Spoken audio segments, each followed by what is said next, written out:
Hello friends, welcome back to my channel.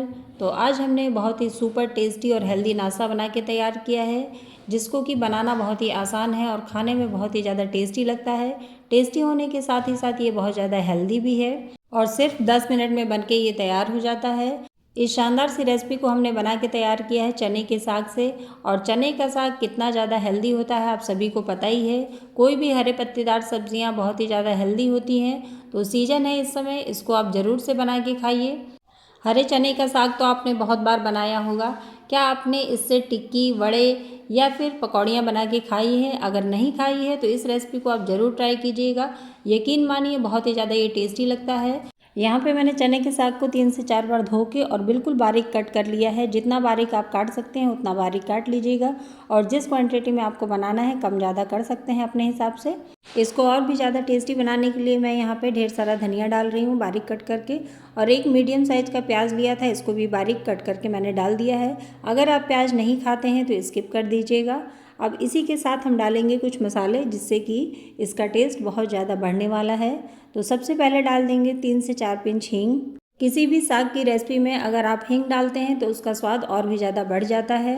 और यहीं पे डाल देंगे टेस्ट के अकॉर्डिंग नमक। नमक हमें ध्यान से डालना है क्योंकि पत्तेदार सब्जियां गल के कम हो जाती हैं, तो नमक को हमें बहुत ध्यान से डालना है उसी हिसाब से। और यहीं पे ऐड कर देंगे धनिया पाउडर। तो ये हमने 1 टीस्पून डाला है धनिया पाउडर। साथ ही डाल दिया है हाफ़ टी स्पून हल्दी पाउडर, जिससे कि अच्छा सा कलर आएगा। हाफ़ टी स्पून ही हमने डाला है यहाँ पे गरम मसाला। और ये हमने 1/4 टीस्पून डाल दिया है रेड चिल्ली पाउडर। ये तीखी वाली है, मिर्च आप अपने टेस्ट के अकॉर्डिंग डालिएगा। और साथ ही हमने यहाँ पे लिया है अदरक, लहसुन और हरी मिर्च का पेस्ट, इसीलिए मैंने लाल मिर्च कम डाला था। तो इसको डालने से बहुत अच्छा टेस्ट आता है इन वड़ों में, तो इसको आप ज़रूर से ऐड कीजिएगा। तो 1 से 1.5 चम्मच मैंने डाल दिया है अदरक, लहसुन और हरी मिर्च का पेस्ट। इसको डालने के बाद सभी चीज़ों को अच्छे से मिक्स कर देंगे, जिससे कि ये जो साग है सॉफ्ट हो जाए, पानी छोड़ देगा नमक के साथ और ये सॉफ्ट हो जाएगा। तो इसको मिला के हमें रखना है 5 से 10 मिनट के लिए, जिससे कि जो हम वड़े बनाएं बिल्कुल परफेक्ट बन के तैयार होंगे। इस प्रोसेस को करना बहुत ही ज़्यादा ज़रूरी है, नहीं तो वड़े हमारे बिल्कुल परफेक्ट बन के नहीं तैयार होंगे, डो हमारा गीला हो जाएगा। तो इसको हम ढक के रख देंगे लगभग 10 मिनट के लिए। और 10 मिनट के बाद आप देख सकते हैं कि क्वांटिटी में कम हो गया है, ये सभी चीज़ें सॉफ्ट हो चुकी हैं। तो अब यहाँ पे हम ऐड करेंगे बेसन। तो यहाँ पे हमने ये नॉर्मल चम्मच लिया है, इससे 4 चम्मच बेसन हम ऐड कर रहे हैं। अगर हमें ज़रूरत लगेगी तो और हम ऐड कर लेंगे। तो 4 चम्मच हमने बेसन डाल लिया है और इसी चम्मच से हम डालेंगे 2 चम्मच चावल का आटा। चावल का आटा डालने से हमारे जो वड़े हैं बहुत ही ज़्यादा क्रिस्पी बनते हैं और टेस्टी भी बनते हैं। तो 2 चम्मच मैंने यहाँ पे डाला है चावल का आटा। अब इन सभी चीज़ों को हमें हाथों में इस तरीके से मसलते हुए मिक्स करना है, ताकि जो हमारा साग है बिल्कुल अच्छे से मिक्स हो जाए बेसन के साथ। तो यहाँ पे देख सकते हैं ये डो के फॉर्म में आ गया है। तो अभी तक मैंने इसमें चाट मसाला नहीं ऐड किया था, तो 1 टीस्पून मैंने डाल दिया है चाट मसाला। इससे जो हमारा ये नाश्ता है बहुत ज़्यादा चटपटा बन के तैयार होता है।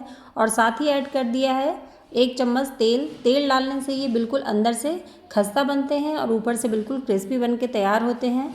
अब इसको एक बार फिर से हमें मिक्स करना है। और यहाँ पे मैं दिखा रही हूँ कि डो हमारा बिल्कुल परफेक्ट है, बिल्कुल भी गीला नहीं होना चाहिए। अगर आपको गीला लगे तो यहाँ पे थोड़ा सा आप बेसन या फिर चावल का आटा बढ़ा लीजिएगा, लेकिन मैंने 4 चम्मच बेसन और 2 चम्मच चावल का आटा डाला था, उतने में ही ये बिल्कुल परफेक्ट बन के तैयार हो गया है। तो यहाँ पे हाथों को मैंने साफ़ कर लिया है। अब हम इन वड़ों को शेप देंगे, तो आप अपने मनचाहे शेप में इनको बना सकते हैं, लेकिन मैं इसको टिक्की के शेप में ही बना के तैयार करूँगी, जो कि देखने में भी बढ़िया लगता है और खाने में बहुत ही ज़्यादा ही क्रिस्पी बन के तैयार होते हैं। आप चाहें तो इनको छोटे छोटे पकौड़ों का भी शेप दे सकते हैं। तो ये देखिए मैंने बिल्कुल अच्छे से इसको टिक्की का शेप दिया है। और ये जो डो हमारा बना है बिल्कुल परफेक्ट बना है, बिल्कुल भी गीला नहीं है। ऐसा ही हमें बना के तैयार करना है। तो जितने बड़े छोटे आपको बनाने हैं अपने हिसाब से बना लीजिएगा। तो यहाँ पे मैं मीडियम साइज़ के टिक्कियाँ बना के तैयार कर रही हूँ। तो इसी तरीके से हाथों में गोल गोल करके और टिक्कियों को हमें तैयार कर लेना है।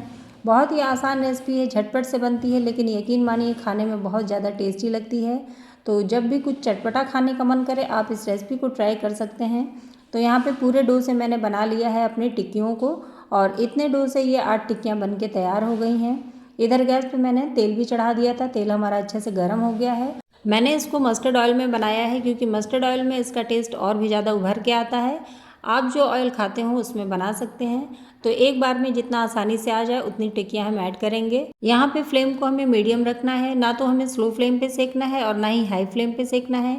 हाई फ्लेम पे सेकेंगे तो ये ऊपर से जल जाएंगे, अंदर से कच्चे रह जाएंगे, और अगर स्लो फ्लेम पे सेकेंगे तो ये ऑयली बन के तैयार होंगे।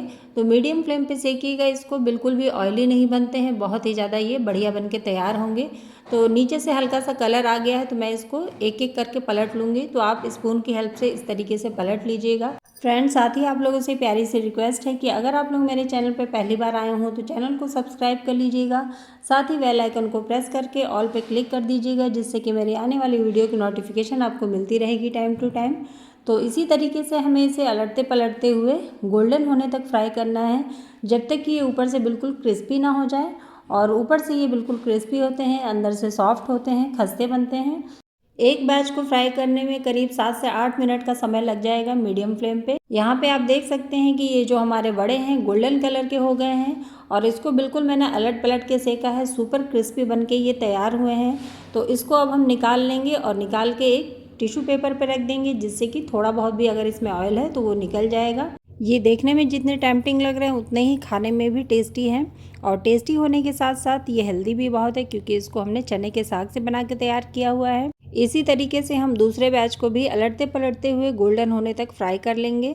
तो यहाँ पे हमारा दूसरा बैच भी रेडी हो चुका है। तो आइए फटाफट से इसको गर्मा गर्म हम सर्व कर लेंगे। तो यहाँ पे मैंने टमाटो केचप के साथ इसको सर्व किया है। आप चाहें तो ग्रीन चटनी के साथ या फिर चाय के साथ भी इंजॉय कर सकते हैं। वैसे ये इतना ज़्यादा चटपटा होता है कि इसको किसी के साथ की ज़रूरत नहीं होती है। तो यहाँ पे हमारा सुपर टेस्टी और हेल्दी नाश्ता बन के तैयार हो गया है। ऊपर से क्रिस्पी और अंदर से बिल्कुल सॉफ्ट ये नाश्ता हमारा बनके तैयार होता है। यहाँ पे मैं तोड़ के दिखा रही हूँ कि अंदर से इसका टेक्सचर कितना बढ़िया आया हुआ है। इससे पहले कि चने का साग का सीजन चला जाए, इस रेसिपी को आप एक बार ज़रूर ट्राई कीजिए। आप लोग को मेरी ये चने के साग के बड़े की रेसिपी कैसी लगी? रेसिपी पसंद आई हो तो वीडियो को लाइक कर दीजिएगा। फ्रेंड्स फैमिली के साथ शेयर करना बिल्कुल भी मत भूलिएगा।